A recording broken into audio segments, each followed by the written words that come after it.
ये कहानी है एक ऐसे भूत की जो बोल नहीं सकता और ना ही इसके बारे में इसे कुछ याद होता है। इसकी याददाश्त बिल्कुल खत्म हो चुकी है और ये सबको डराते भी है, मगर इससे कोई भी नहीं डरता। मगर जैसे इस भूत की दोस्ती केवी नाम के एक लड़के से होती है, वैसे ही ये भूत इस लड़के के परिवार को यूट्यूब से बहुत सारे पैसे दिलवाता है। तो चलिए स्टार्ट करते हैं आज की मूवी, जिसका नाम है we have a ghost. Film की स्टार्टिंग होती है और हम एक वीरान पर एक घर को देखते हैं। कुछ दिन बाद यहाँ एक परिवार आता है जो इस घर को खरीद रहा होता है, मगर घर की कीमत बहुत कम होती है, जिसकी वजह से इस परिवार को शक होता है।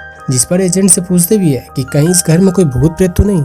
इस पर एजेंट इसे बताता है कि नहीं, आजकल घर की कीमतें घट गई है, इसलिए घर कम कीमत पे मिल रही है। उसके बाद सभी यहाँ पर अब रहने लगते हैं। इस परिवार में टोटल 4 लोग होते हैं। फ्रैंक जो कि इस परिवार का मुखिया होता है, इसके साथ इसकी पत्नी मैली होती है और साथ ही इसका 2 बेटा भी होता है, जिसमें एक का नाम फुलटन और एक का नाम केविन होता है। इस घर को लेकर सभी इंटरेस्टेड होते हैं, मगर केविन जो इस परिवार में सबसे छोटा होता है, ये इस घर को लेकर खुश नहीं होता है। केविन अपने पिता से नाराज होता है क्योंकि इसके पिता हर बार कोई न कोई बहाना बनाकर हमेशा घर शिफ्ट कर लेते थे, जिसकी वजह से केविन और इसके डैड में कभी नहीं बनती है। अब एक दिन सभी एक जगह बैठकर बातें कर रहे होते हैं, मगर केविन किसी बात से नाराज होता है और एक गाना सुन रहा होता है, जिस पर केविन के डैड इसके सामने एक टेप चला देते हैं और केविन को अपने साथ डांस करने के लिए बोलते हैं। मगर केविन डांस नहीं करता, बल्कि अपने डैड से किसी बात पर आर्गुमेंट्स करने लगता है। दरअसल फ्रैंक हर बार नए कामों के चक्कर में अपना घर शिफ्ट करता रहता है, इसी उम्मीद में कि एक न एक जगह अच्छा काम तो मिल ही जाएगा।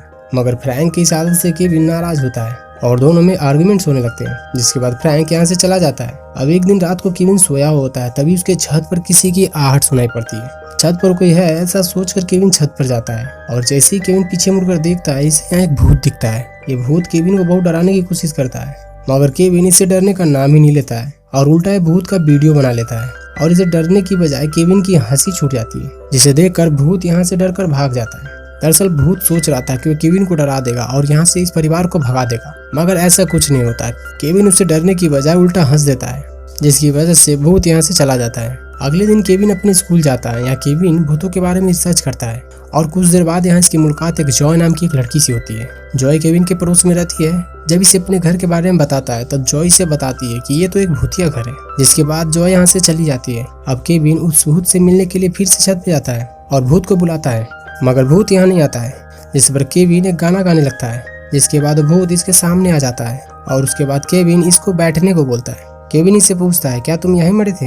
इस पर भूत इसका कोई जवाब नहीं देता और हमें यहाँ पता चलता है कि ये भूत बोल नहीं सकता और ना ही इसे अपने बारे में कुछ पता होता है। केविन इसके शर्ट पर लिखे नाम को देखता है, जिस पर अर्नेस्ट लिखा होता है। केविन इसका नाम अर्नेस्ट रख देता है। अब एक दिन फुलटन जो कि केविन का बड़ा भाई हो, ये केविन की मोबाइल में अर्नेस्ट का वीडियो देख लेता है। केविन इससे अपना फोन मांगता है, मगर फुलटन इसे वीडियो अपने डैड को दिखा देता है और अर्नेस्ट के बारे में मॉम को बताने जाता है, मगर इसके डैड इसे रोक देते हैं। ये दोनों को मॉम से अर्नेस्ट के बारे में कुछ भी बताने से मना करते हैं, क्योंकि अगर ये बात मेली को मालूम चलेगी तो बहुत डर जाएगी।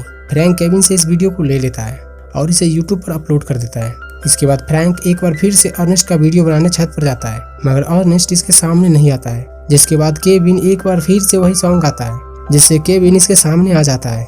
मगर इसी वक्त मेली यहाँ आ जाती है, जो अर्नेस्ट को देखकर डर जाती है और जोर जोर से चिल्लाने लगती है। इसकी आवाज से डर कर अर्नेस्ट यहाँ से भाग जाता है और अब जब ये बात मेली को पता चल जाती है कि इस घर में एक भूत है, तो ये यहाँ से जाने का फैसला करती है। मगर फ्रैंक इसे समझाता है, ये इसे समझाता है कि हम अर्नेस्ट की मदद से करोड़पति बन सकते हैं, हम इसका वीडियो बनाकर यूट्यूब से करोड़ों कमा सकते हैं। जिस पर मेली फ्रैंक की बातें मान लेती है। अब फ्रैंक अर्नेस्ट की वीडियो यूट्यूब पर अपलोड कर देता है, जिससे इनके चैनल पर बहुत सारे व्यूज आने लगते हैं और देखते ही देखते अर्नेस्ट का वीडियो सारी दुनिया में फैलने लगती है और अब सभी अर्नेस्ट को उसके घर से आजाद करने और उसकी हेल्प करने की बातें भी करने लगते हैं।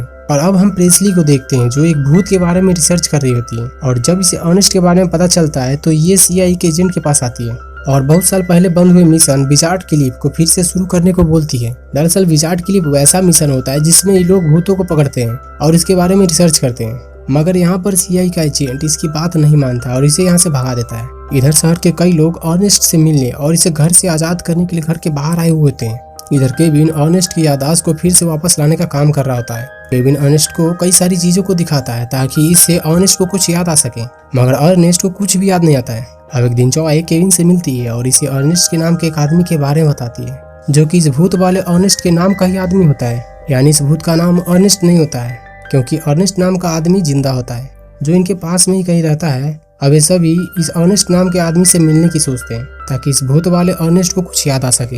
इधर फ्रैंक अब यूट्यूब पर बहुत फेमस हो चुका है। इसे अलग अलग कंपनियों से एड्स के लिए कॉल आने लगते हैं।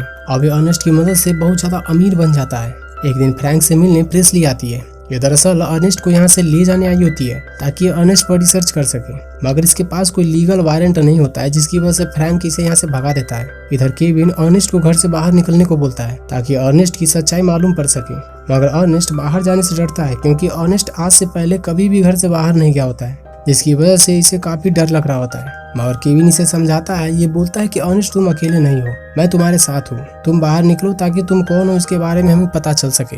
और अब अर्नेस्ट पहली बार घर से बाहर निकलता है, मगर बाहर खड़े सभी लोग इन्हें देख लेते हैं, जिसके बाद सभी अर्नेस्ट से मिलने इसके पीछे पड़ जाते हैं और कैसे भी करके सब यहाँ से भाग जाते हैं और एक बार में आ जाते हैं। यहाँ कर इन्हें एक फोटो मिलती है जिसमें एक अर्नेस्ट भी होता है और साथ ही इसके बगल में कोई और आदमी होता है। अब ये सभी उस आदमी के पास जाने लगते हैं जो अर्नेस्ट के साथ उस फोटो में था, मगर रास्ते में अर्नेस्ट की नजर एक बच्ची पर पड़ती है, जिसे देखकर अर्नेस्ट को उसकी बेटी की याद आने लगती है, जिसे अर्नेस्ट कभी अपने साथ खिलाया होता है।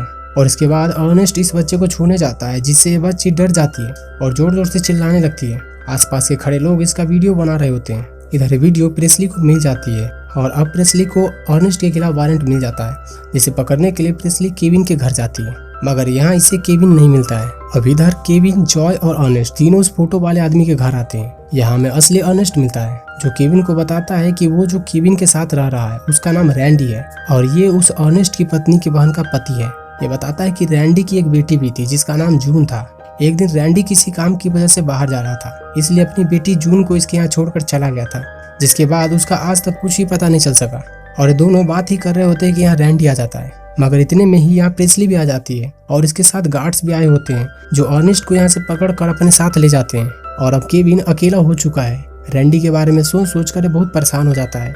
इसे परेशान देखकर इसके डैड यहाँ आते हैं और इसे शांत कराते हैं। फ्रैंक केविन से बोलता है, मैं जानता हूँ तुम अर्नेस्ट के लिए परेशान हो, 16 की उम्र में तुम ऐसे इंसान हो जो मैं 45 की उम्र में ना बन सका। मुझे खुशी है कि तुम मेरे बेटे हो। और इतना कहने के बाद फ्रैंक यहाँ से चला जाता है। इधर कुछ डॉक्टर्स रैंडी पर ऑब्जर्वेशन कर रहे होते हैं और रैंडी को अपनी ओर घूमने को बोलते हैं, मगर रैंडी इनकी बातों को इग्नोर कर रहा होता है। और इसी जगह खड़े गार्ड्स के शर्ट पर एक पक्षी का चिन्ह देखकर रैंडी को कुछ याद आने लगता है। फिर अब फ्लैशबैक में देखते हैं जहाँ रैंडी अपनी बेटी जून को अपनी पत्नी की बहन यानी असली अर्नेस्ट के यहाँ लाता है और तभी अर्नेस्ट पीछे से एक मेटल के बनी पक्षी से रैंडी के सर पर मार देता है, जिससे रैंडी की यहीं पर मौत हो जाती है। फिर अर्नेस्ट अपनी शर्ट रैंडी को पहना देता है और यही शर्ट रैंडी मरने के बाद भी पहना होता है। और उसके बाद हम रैंडी को देखते हैं जिसे गार्ड्स करंट दे रहे होते हैं, मगर मौके पर यहाँ प्रेस्ली आ जाती है और रैंडी को यहाँ से बचाकर भगा देती है। रैंडी यहाँ से सीधा केविन से मिलने जाता है। इधर हम केविन को देखते हैं, यहाँ अब अर्नेस्ट आया होता है जो केविन को मारना चाहता है, क्योंकि इसे लगता है कि केविन सारी बातें जान चुका है कि रैंडी को इसी ने मारा है।